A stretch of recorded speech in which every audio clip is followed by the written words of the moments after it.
Let's begin with the foundations. Welcome to another lecture. Today we will consider House of the Dragon, the HBO prequel that anatomizes the Targaryen dynasty and the civil war known as the Dance of the Dragons. My name is Alexei, and we shall proceed as if this were a compact seminar in adaptation studies and media economics, with dragons as our running example. Hi, I'm Priyanka. I work with Professor Alexei, and I will ask the simple questions that keep us honest and, hopefully, make all of this legible. To frame our discussion, House of the Dragon is a prequel to Game of Thrones, set nearly 2 centuries earlier in Westeros and 172 years before Daenerys Targaryen's birth. It concentrates on the Targaryen family, whose dragons are both instruments of deterrence and devices of catastrophe. The core event is the Dance of the Dragons, a succession war between factions colloquially labeled the Blacks and the Greens. The series is based on Fire and Blood by George R.R. Martin, a pseudo-historical chronicle with multiple and conflicting accounts. Therefore, the adaptation must transform a set of competing testimonies into a clarified, chronological third-person narrative. Before we proceed, it is worth noting the following definitions. A prequel is a work set earlier than an existing narrative, usually supplying historical context. A showrunner is the leading creative authority in television, typically the head writer and executive producer who coordinates story and production. And the Dance of the Dragons refers to the Targaryen civil war that precipitated the dynasty's decline. Professor, may I ask something simple first? When you say the adaptation clarifies conflicting accounts, how is that done without losing the sense that the book is, full of uncertainties? It is crucial to understand that television prefers commitment to a specific chain of causality. The writers synthesize Fire and Blood's divergent reports into a single timeline. They deployed time jumps and in Season 1 cast younger and older performers for key roles to preserve continuity of character arcs. They supplement with linguistic and musical continuity to Game of Thrones, including David J. Peterson's High Valyrian in extended dialogue scenes and Ramin Djawadi's returning main theme. The result is a legible through line that still hints at debate in the source, but does not burden the audience with historiographic footnotes each week.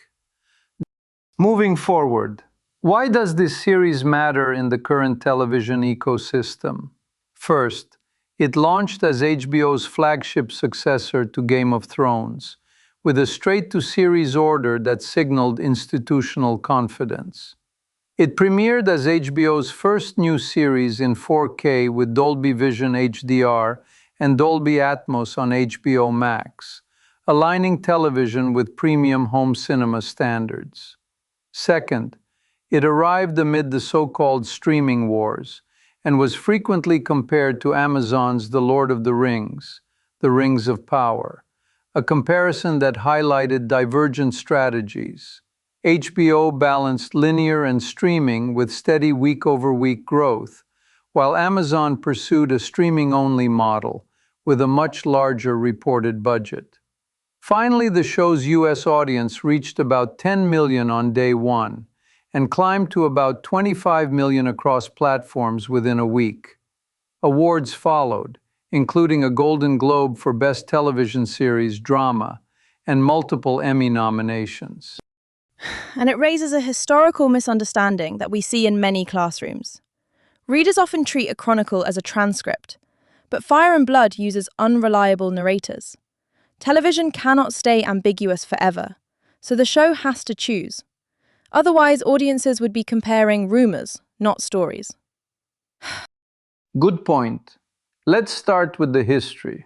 The antecedents include Martin's 2013 novella The Princess and the Queen and the 2014 The Rogue Prince. These map the Civil War's factions and Daemon Targaryen's backstory.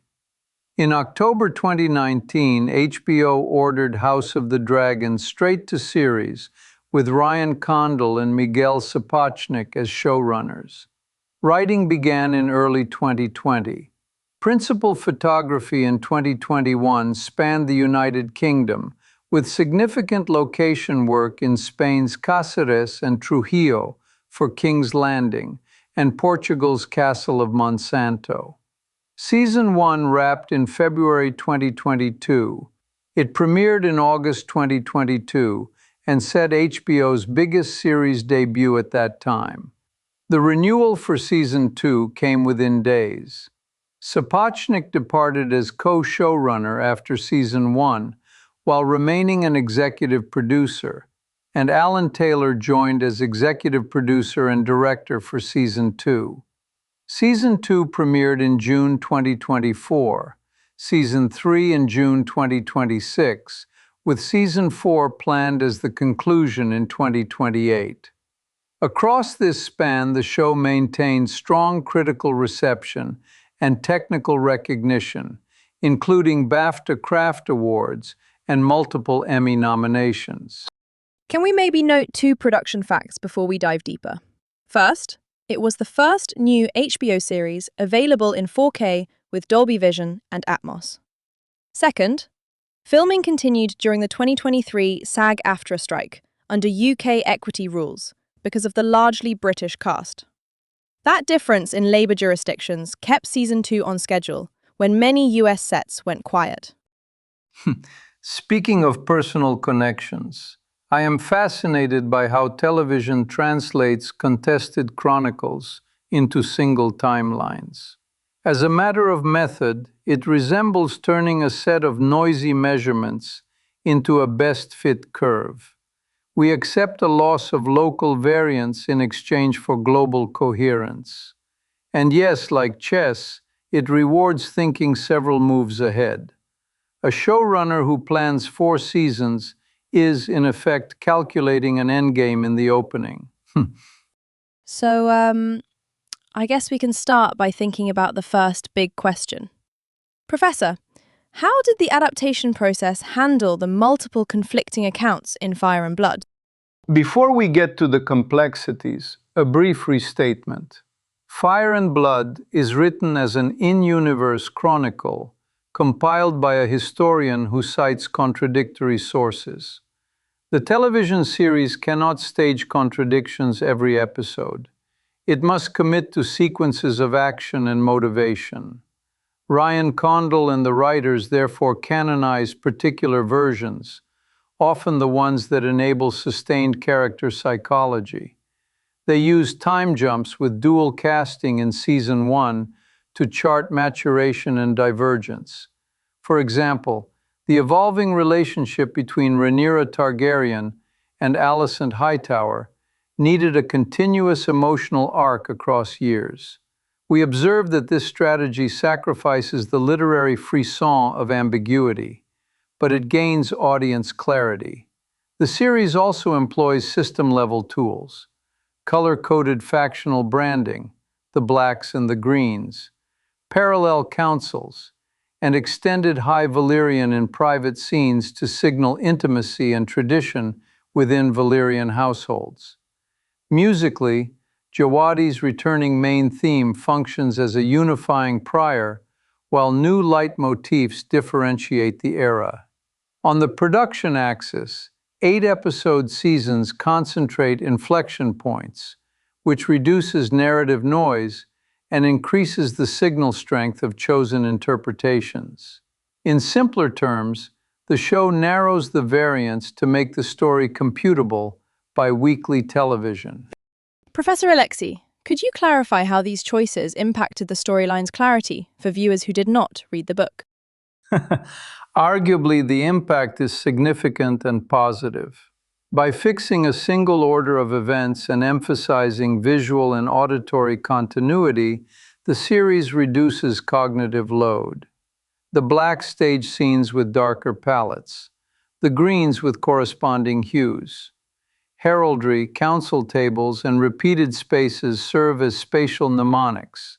The extensive High Valyrian underscores family bonds distinct from court politics. The transition to 8-episode arcs prioritizes pivotal turns over diffuse subplots. The result is a storyline that most viewers can follow without reading footnotes, which for mass audiences is a rational design choice. To shift gears a bit, the second question is counterfactual. Professor, what if House Valerian had been depicted with book-accurate Valyrian features, instead of as black aristocrats on screen? This brings us to representation, legibility, and reception. The on-screen decision to portray House Valerian as black achieved two practical effects. First, it gave casual viewers a clear visual separator between Valyrian-descended houses who otherwise might blur together in a large ensemble. Second, it foregrounded Corlys Valerian's status as a cosmopolitan power broker, the sea snake. Condell has said that Martin had considered a version of the Valerians as black nobles, although some fans questioned the origin of that idea. Had the series retained book-accurate features that more closely resembled Targaryen iconography, audience clarity could have suffered at the margins, especially in early episodes with time jumps and dual casting. The discourse around representation might also have been quieter, or, perhaps, migrated to other casting decisions. But the show would have forfeited a widely praised element of visual design that many commentators argued aided comprehension. Professor, might this have altered the series' reception? Would ratings or reviews have shifted in a noticeable way? We can infer modest but real effects. Representation choices can broaden audience identification and press narratives. House of the Dragon debuted with record viewership and sustained week-over-week growth, and collected a Golden Globe and multiple Craft Awards. While we cannot isolate one variable in a complex system, it is reasonable to say the Valerian portrayal improved visual legibility and expanded critical conversation. In a counterfactual where the Valerians appear indistinct from Targaryens, the show may have faced more early-season confusion and fewer positive notes on diversity. The net effect could have been a slightly narrower cultural footprint, though the core ratings drivers, franchise continuity, production scale, and scheduling strategy, likely remain dominant. Building on that, our third question is present-day and disputed. Professor, what are the main points of contention concerning the series' fidelity to Fire and Blood? The principal axis is authorial intent versus adaptive license. George R.R. Martin supplied story input and reviewed materials early. Yet by late 2024, he published and then deleted a blog post criticizing changes to the adaptation. In early 2026, he described his relationship with Ryan Condell as abysmal in The Hollywood Reporter, and indicated his notes were routed via HBO. Condell, for his part, has defended choices as necessary interpretations of a chronicle with built-in contradictions.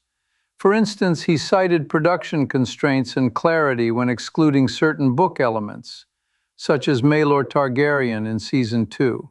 Observers debate whether such streamlining undermines the saga's recorded complexity or correctly adapts it for television.